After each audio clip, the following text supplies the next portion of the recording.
นักกีฬาสมัยนี้นอกจากรอและแซ่บกันแล้ว ยังมีรางวัลการันตีความสามารถระดับประเทศอีกแบบนี้เฉียดยังซ่าต้องหาบุกกันแล้ว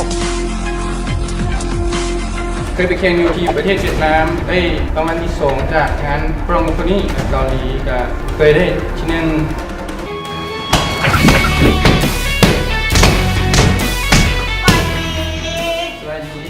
นี่เนี่ยก็เป็นนุ่มร้อนที่มาเฉียดจะมาสัมภาษณ์ในมือนี้ไอ้ไปเล่นเขาวงการในการเตะคอนโดในแนวใดเริ่มต้นกับแมนก็เป็นหัวพามาลินประมาณอายุ7 ปีเคยไปแข่งอยู่หลายประเทศจนว่าประเทศไทยเวียดนามอินโดเกาหลีเกาหลีโอป้าโอ้ของมากแล้วรางวัลนี้ไอ้ไปเล่นขวดมาบนเลยเป็นบอก็พูดถึงปะนั้นรางวัลอีกประมาณเคยไปแข่งอยู่ที่ประเทศเวียดนามได้รางวัลที่2จากงานโปรโมทนี้แล้วก็ที่อินโดนีเซียได้ที่3และเกาหลีก็เคยได้ที่1ไอ้ไปเล่นเขาวงการถึงในแนวใด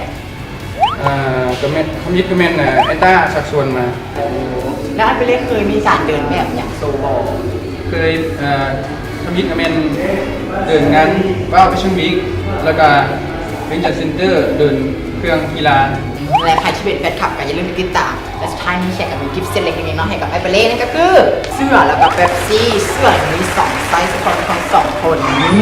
อันนี้เนาะและสุดท้ายนี้เขียนแล้วก็ไอ้ไปเล่ก็ต้องขอลาไปก่อนเพราะว่าพวกเขาจะไปซ้อมกันแบบ private นิดนึงไม่ให้ใครยุ่งสินะบ๊ายบาย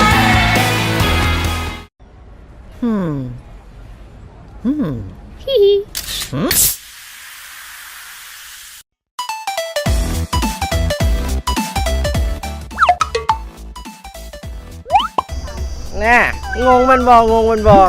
สมมุติเฮ็ดอย่างนี้แอปมาใหม่แอปถ่ายรูปใหม่ชื่อว่าแอป Street View นั่นเองซึ่งเป็นแอปที่ว่ากำลังนิยมในตอนนี้อยากฮู้บ่เป็นจังได๋ไปเบิ่งกันแอป Street View เป็นแอปที่กำลังนิยมในตอนนี้ซึ่งปกติแล้วจะเห็นแต่รูปที่เป็นมุมกว้างแต่ตอนนี้ทาง Google ได้สร้างแอปที่สามารถเบิ่งได้ถึง360องศาหรือสามารถเว้าได้ว่าเบิ่งอ้อมรอบตัวเฮาได้เห็นแบบนี้ลองโหลดมาเบิ่งเด้อคักแน่นอน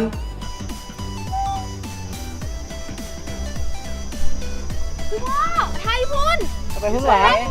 เราจะมุมนั้นหรองามเราจะถ่ายมุมนั้นกันเด้อ